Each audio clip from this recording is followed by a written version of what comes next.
ಲೋಕಸಭೆ ವಿರೋಧ ಪಕ್ಷದ ನಾಯಕ ರಾಹುಲ್ ಗಾಂಧಿ ಅವರು ರೈತರ ಸಮಸ್ಯೆಗಳ ಕುರಿತು ಸಂಸತ್ತಿನಲ್ಲಿ ಸರ್ಕಾರಕ್ಕೆ ಪ್ರಶ್ನೆಗಳನ್ನು ಕೇಳಿದ್ರು. ರಾಹುಲ್ ಅವರ ಲಿಖಿತ ಪ್ರಶ್ನೆಗಳಿಗೆ ಸರ್ಕಾರ ಲಿಖಿತ ಉತ್ತರ ಕೊಟ್ಟಿದೆ. ಸರ್ಕಾರ ವಿರೋಧ ಪಕ್ಷದ ಎಲ್ಲಾ ಪ್ರಶ್ನೆಗಳನ್ನು ತಪ್ಪಿಸಿಕೊಳ್ತಿದೆ ಎಂಬ ಆರೋಪವಿರುವ ಹೊತ್ತಲ್ಲಿ ಸರ್ಕಾರದ ಪ್ರತಿಕ್ರಿಯೆ ಗಮನಾರ್ಹವಾಗಿದೆ.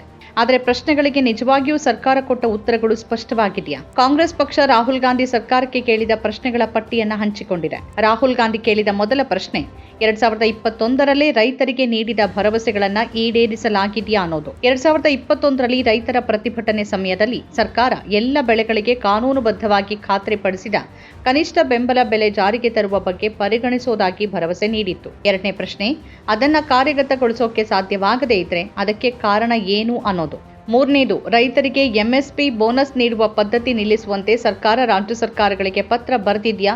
ಬರೆದಿದ್ರೆ ಕಾರಣ ಏನು? ಇದಲ್ಲದೆ ಭಾರತ ಉತ್ಪಾದನಾ ನಷ್ಟ ಎದುರಿಸ್ತಾ ಇರುವ ಕೆಲವು ದ್ವಿದಳ ಧಾನ್ಯಗಳು ಮತ್ತು ಎಣ್ಣೆ ಬೀಜಗಳು ಬೆಳೆಗಳನ್ನ ನೇರವಾಗಿ ಖರೀದಿಸುವ ಬಗ್ಗೆ ಸರ್ಕಾರ ಪರಿಗಣಿಸಿದ್ಯಾ ಅನ್ನೋ ಪ್ರಶ್ನೆನೂ ಇತ್ತು. ರೈತರು ಉತ್ಪಾದಿಸುವ ಆದರೆ ನಷ್ಟ ಅನುಭವಿಸುತ್ತಿರುವ ಅನೇಕ ದ್ವಿದಳ ಧಾನ್ಯಗಳಿವೆ. ಹಾಗಾದ್ರೆ ಸರ್ಕಾರ ಏನ್ ಮಾಡುತ್ತೆ? ರೈತರನ್ನ ನಷ್ಟದಿಂದ ರಕ್ಷಿಸಲು ಸರ್ಕಾರ ಅವುಗಳನ್ನು ಖರೀದಿ ಮಾಡುತ್ತೆ. ಅಂತಹ ಹೆಜ್ಜೆ ಇಟ್ಟಿದ್ರೆ ಅದರ ವಿವರಗಳನ್ನು ಒದಗಿಸಿ ಅಂತ ರಾಹುಲ್ ಕೇಳಿದ್ದಾರೆ. ಯುಎಸ್ ಜೊತೆ ಮಾಡಿಕೊಂಡ ವ್ಯಾಪಾರ ಒಪ್ಪಂದ ಲಕ್ಷಾಂತರ ರೈತರನ್ನ ಹೇಗೆ ರಕ್ಷಿಸುತ್ತೆ ಅನ್ನೋ ಪ್ರಶ್ನೆಯನ್ನು ರಾಹುಲ್ ಕೇಳಿದ್ದಾರೆ. ಮೊದಲ ಪ್ರಶ್ನೆಗೆ ಉತ್ತರವಾಗಿ, ಪ್ರತಿ ವರ್ಷ ರಾಜ್ಯ ಸರ್ಕಾರಗಳು ಮತ್ತು ಸಂಬಂಧಿತ ಕೇಂದ್ರ ಸಚಿವಾಲಯಗಳು ಮತ್ತು ಇಲಾಖೆಗಳಿಂದ ಸಲಹೆಗಳನ್ನು ಪರಿಗಣಿಸಿದ ನಂತರ ಕೃಷಿ ವೆಚ್ಚ ಮತ್ತು ಬೆಲೆಗಳ ಆಯೋಗದ ಶಿಫಾರಸುಗಳ ಆಧಾರದ ಮೇಲೆ ದೇಶದಾದ್ಯಂತ 22 ಕಡ್ಡಾಯ ಕೃಷಿ ಬೆಳೆಗಳಿಗೆ ಸರ್ಕಾರ ಕನಿಷ್ಠ ಬೆಂಬಲ ಬೆಲೆಗಳನ್ನು ನಿಗದಿಪಡಿಸುತ್ತೆ ಅಂತ ಉತ್ತರಿಸಲಾಗಿದೆ. 2018-19ರ ಕೇಂದ್ರ ಬಜೆಟ್ನಲ್ಲಿ ಸರ್ಕಾರ ಏನ್ ಮಾಡಿದೆ, ರೈತರು ಅದರಿಂದ ಎಷ್ಟು ಪ್ರಯೋಜನ ಪಡೆದಿದ್ದಾರೆ ಅಂತ ಅದು ಹೇಳುತ್ತೆ. ವಿವಿಧ ರಾಜ್ಯ ಸರ್ಕಾರಗಳ ಮುಖ್ಯ ಕಾರ್ಯದರ್ಶಿಗಳಿಗೆ ಈ ವರ್ಷ ಜನವರಿ 9ರಂದು ಪತ್ರ ಬರೆಯಲಾಗಿದೆ. ರಾಜ್ಯ ಸರ್ಕಾರಗಳು ತಮ್ಮ ಬೋನಸ್ ನೀತಿಗಳನ್ನು ರಾಷ್ಟ್ರೀಯ ಆದ್ಯತೆಗಳೊಂದಿಗೆ ಜೋಡಿಸಲು ಸಲಹೆ ನೀಡಿವೆ. ಅಂದರೆ ಭಾರತ ಸರ್ಕಾರ ರಾಜ್ಯ ಸರ್ಕಾರಗಳಿಗೆ ಸಲಹೆಗಳನ್ನು ನೀಡ್ತಿದೆ, ಸರಿನಾ?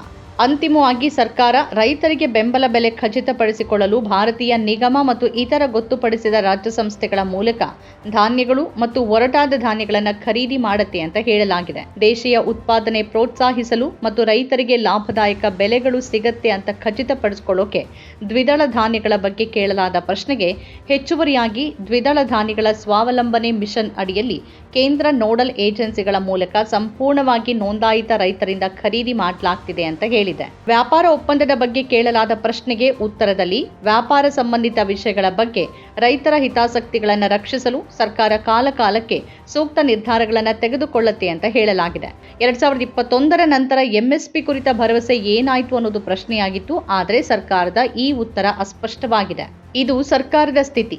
ಸಂಸತ್ತಿನಲ್ಲಿ ಉತ್ತರಿಸುವಾಗಲೂ ಆ ಪ್ರಶ್ನೆಗೆ ನಿಜವಾಗಿಯೂ ಉತ್ತರ ಕೊಡ್ಲಾಯ್ತಾ ಅಂತ ಆಶ್ಚರ್ಯ ಪಡೋ ರೀತಿಯಲ್ಲಿ ಉತ್ತರ ನೀಡಲಾಗತ್ತೆ. ಆದರೆ ಸರ್ಕಾರ ಪ್ರಶ್ನೆಗೆ ಕಿವಿ ಕೊಡೋದಿಲ್ಲ. ತಾನು ಏನು ಹೇಳಬೇಕು ಅಂತ ಅಂದುಕೊಂಡಿದ್ಯೋ ಅದನ್ನಷ್ಟೇ ಹೇಳಿ ಸುಮ್ಮನಾಗತ್ತೆ. ಕೆಲ ದಿನಗಳ ಹಿಂದೆ ಟಿಎಂಸಿ ಸಂಸದರೊಬ್ಬರು ಎಐ ಶೃಂಗಸಭೆಯಲ್ಲಿ ಸಂಭವಿಸಿದ ಗಲ್ಗೋಟಿಯ ಘಟನೆ ಬಗ್ಗೆ ಪ್ರಶ್ನೆ ಕೇಳಿದ್ರು. ಅದರ ಮೇಲೆ ಏನು ಕ್ರಮ ತೆಗೆದುಕೊಂಡಿದ್ದೀರಿ ಅನ್ನೋದು ಪ್ರಶ್ನೆಯಾಗಿತ್ತು. ಅದಕ್ಕೆ ಪ್ರತಿಕ್ರಿಯೆಯಾಗಿ ಅಶ್ವಿನಿ ವೈಷ್ಣವ್ ಮೊದಲು ಎಐ ಬಗ್ಗೆ ಭಾರತವನ್ನು ಹೊಗಳಿದ್ರು, ದೀರ್ಘ ಭಾಷಣ ಮಾಡಿದ್ರು. ಆದರೆ ಅವರು ಗಾಲ್ಗೋಟಿಯ ಕುರಿತ ಪ್ರಶ್ನೆಗೆ ಏನು ಉತ್ತರಿಸಿದ್ರು ಅನ್ನೋದೇ ತಿಳಿಯದಂತಾಗಿತ್ತು. ನಾವು ತಕ್ಷಣ ಅವರ ವಿರುದ್ಧ ಕ್ರಮ ಕೈಗೊಂಡು ಎಐ ಶೃಂಗಸಭೆಯಿಂದ ಹೊರ ಹಾಕಿದ್ದೇವೆ ಅಂತ ಹೇಳಿದ್ರು. ಅದೇ ಎಐ ಶೃಂಗಸಭೆಯಲ್ಲಿ ಯುವ ಕಾಂಗ್ರೆಸ್ ಕಾರ್ಯಕರ್ತರು ಪ್ರತಿಭಟಿಸಿದ್ದಕ್ಕಾಗಿ ಅವರನ್ನ ಜೈಲಿಗೆ ಕಳಿಸಲಾಯಿತು. ಅವರ ಮೇಲೆ ಗಂಭೀರ ಆರೋಪ ಹೊರಿಸಲಾಯಿತು. ಆದರೆ ದೊಡ್ಡ ಹಗರಣಕ್ಕೆ ಕಾರಣವಾದ ಗಲ್ಗೋಟಿಯ ವಿಶ್ವವಿದ್ಯಾನಿಲಯದವರನ್ನ ಸಮ್ಮೇಳನದಿಂದ ಹೊರಗೆ ಹಾಕಿ ಮುಗಿಸಲಾಯಿತು. ಹೀಗೆ ಸರ್ಕಾರ ಅಸ್ಪಷ್ಟ ಉತ್ತರ ಕೊಡೋದು ಸಂಸತ್ತಿನ ಒಳಗೂ ನಡೆಯುತ್ತೆ, ಲಿಖಿತ ಉತ್ತರಗಳಲ್ಲೂ ಅದೇ ಆಗತ್ತೆ. ಸರ್ಕಾರ ಯಾವ ಮಟ್ಟದಲ್ಲಿ ಉತ್ತರಗಳನ್ನು ತಪ್ಪಿಸ್ತಿದೆ ಅನ್ನೋದಕ್ಕೆ ಇದು ನಿದರ್ಶನ. ಸರ್ಕಾರ ತನ್ನ ಜವಾಬ್ದಾರಿಯಿಂದ ಸಂಪೂರ್ಣವಾಗಿ ನುಣುಚಿಕೊಳ್ತಿದೆ ಮತ್ತದು ತನಗೆ ಬೇಕಾದ ಉತ್ತರಗಳನ್ನು ಮಾತ್ರ ನೀಡುತ್ತೆ. ನಮ್ಮ ಕಾರ್ಯಕ್ರಮಗಳನ್ನ ನೀವು ನೋಡ್ತಾ ಇದ್ರೆ ನಮ್ಮ ಚಾನೆಲ್ ಅನ್ನ ಸಬ್ಸ್ಕ್ರೈಬ್ ಮಾಡಿ, ಪಕ್ಕದ ಬೆಲ್ ಐಕನ್ ಒತ್ತಿ ನಮ್ಮನ್ನ ಬೆಂಬಲಿಸಿ.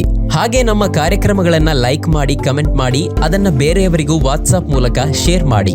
ನೀವು ಹೀಗೆ ಮಾಡಿದಾಗ ನಮ್ಮ ಚಾನೆಲ್ ಇನ್ನಷ್ಟು ಮತ್ತಷ್ಟು ಜನರಿಗೆ ತಲುಪಲು ನೀವು ನಮ್ಮೊಂದಿಗೆ ಸಹಕರಿಸಿದ ಹಾಗಾಗುತ್ತೆ. ಇದು ನೀವು ಯಾವುದೇ ಖರ್ಚಿಲ್ಲದೆ ಕೆಲವೇ ಸೆಕೆಂಡುಗಳಲ್ಲಿ ನೀಡಬಹುದಾದ ಸಹಕಾರ. ಧನ್ಯವಾದಗಳು.